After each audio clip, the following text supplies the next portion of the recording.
Technical master.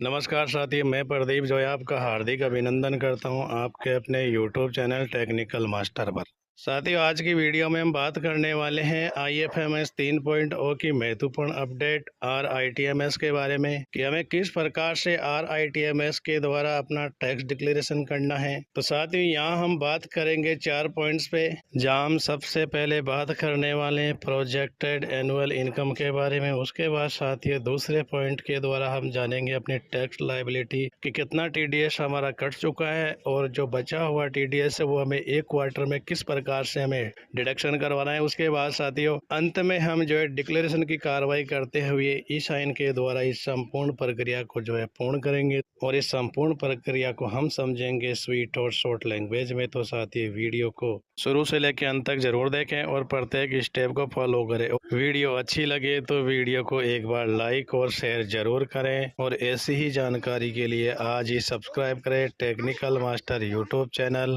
साथियों संपूर्ण process जानते हैं लाइव वीडियो के द्वारा। Let's go.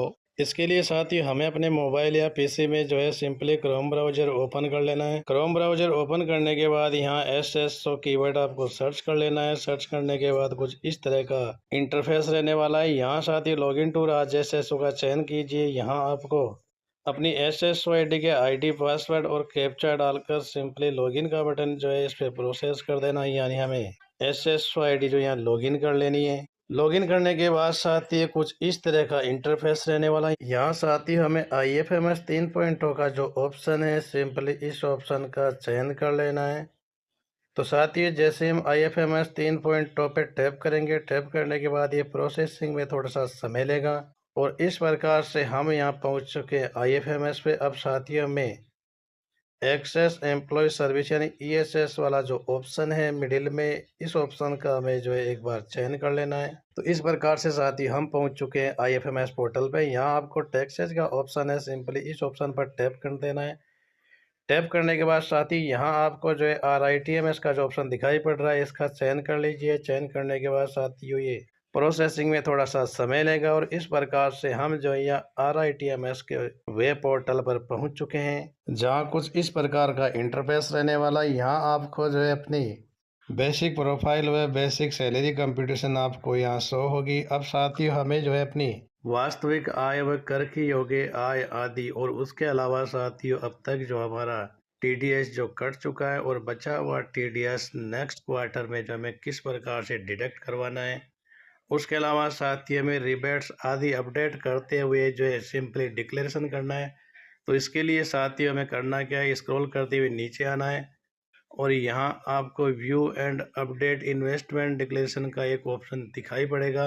सिंपली इस ऑप्शन का जो है हमें चयन कर लेना है। तो साथ ही जैसे ही हम view and update investment declaration के ऑप्शन पर टैप करेंगे, टैप करने के बाद साथ ही हमारे सामने जो है एक नया पेज ओपन होने वाला है, जिसका हमें साथियों ध्यान पूर्वक जो एक बार बारीकी से अध्ययन कर लेना है और आश्वस्त होने के बाद ही जो है आप डिक्लेरेशन जो है कंप्लीट करें। तो साथ ही इस प्रकार का पेज ओपन होने वाला है। यहाँ आपको जो है डाउनलोड प्रोजेक्ट पार्ट भी यानी फॉर्म नंबर 16 का पार्ट भी जो है यहाँ आपको शो होगा। तो आप अपनी सुविधा के लिए जो है पार्ट बी को जो यहाँ से डाउनलोड कर लीजिए। डाउनलोड करने के बाद एक बार जो है बारीकी से जो इसका अध्ययन कर लीजिए और आश्वस्त होने के बाद डिक्लेरेशन की कार्रवाई कीजिए। अब साथ ही बात कर लेते हैं हम इस वाले पेज की। यहाँ आपको जो है मुख्य रूप से 3 चीजें जो है आपको देखनी है, जिसमें पहला ऑप्शन आपका ग्रॉस टोटल इनकम, एक बार इसको जो है आप चेक कर लीजिए। उसके बाद साथियों नेक्स्ट ऑप्शन में आपका टोटल डिडक्शन का जो ऑप्शन है इसको भी एक बार चेक कर लीजिए और अंत में जो है आपको टैक्स कंप्यूटेशन वाले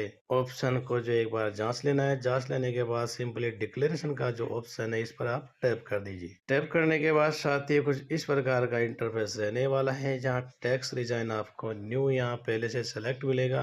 अब साथ ही यहाँ आपका पहला ऑप्शन रहने वाला है एनी अदर इनकम, यानी सैलरी के अलावा आपको जो है अपनी हाउस प्रॉपर्टी या सेविंग बैंक अकाउंट की जो ब्याज है वो दोनों चीजें आपको यहाँ जो है भर देनी है। इसके बाद साथियों आपका 2 नंबर का जो ऑप्शन है ये आपके जो होम लोन की छूट यानी होम लोन रिबेट से संबंधित है। जहां आपको अपने होम लोन की वार्षिक ब्याज की राशि यहाँ भर देनी है।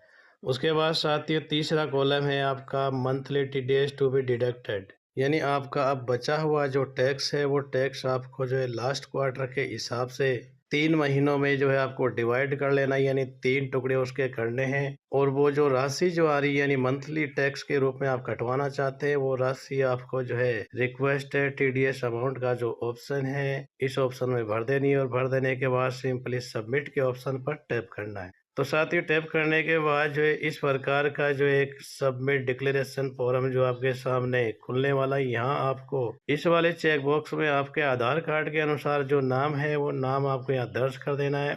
वेरीफाई एंड ई साइन का जो ऑप्शन है सिंपली इस ऑप्शन पर टैप कर दीजिए। टैप करने के बाद साथियों हम यहाँ जो है ई साइन सर्विस के पोर्टल पर पहुँच चुके हैं, जहाँ आपको यहाँ अपने आधार नंबर जो है इस वाले चेक बॉक्स में जो है 1 बाई 1 पूरे 12 डिजिट जो है आपको लगा देने हैं। आधार नंबर फिलअप करने के बाद साथ ही हमें इस वाले ऑप्शन पर जो है टैप कर देना है। टैप करने के बाद यहाँ आपको जो है रिक्वेस्ट ओटीपी का एक ऑप्शन दिखाई पड़ेगा, सिंपली इस ऑप्शन का आप चयन कर लीजिए।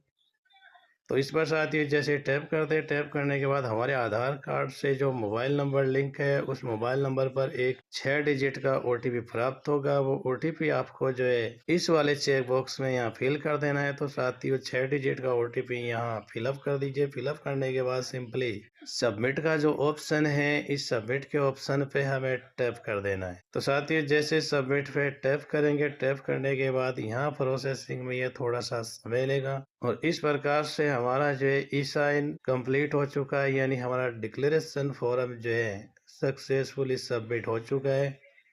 और ये हमारी डीडीओ की आईडी पे जो है शो होने लग जाएगा, जहां से डीडीओ को इसको अप्रूव करना है। तो साथ ही इस प्रकार से आईएफएमएस पे आईआरटीएमएस का जो ऑप्शन है उसके द्वारा टैक्स डिक्लेरेशन करने की ये संपूर्ण प्रक्रिया थी। मैं आशा करता हूँ कि आप पूरी प्रक्रिया आसानी से समझ चुके होंगे। साथ ही आपको जो फॉर्म नंबर 12 बीबी जो है इसका आपको प्रिंट निकाल के अपने डीडीओ को जमा करना है। साथ ही वीडियो को लाइक शेयर जरूर करें और आज ही चैनल को सब्सक्राइब करें। धन्यवाद। जय हिंद।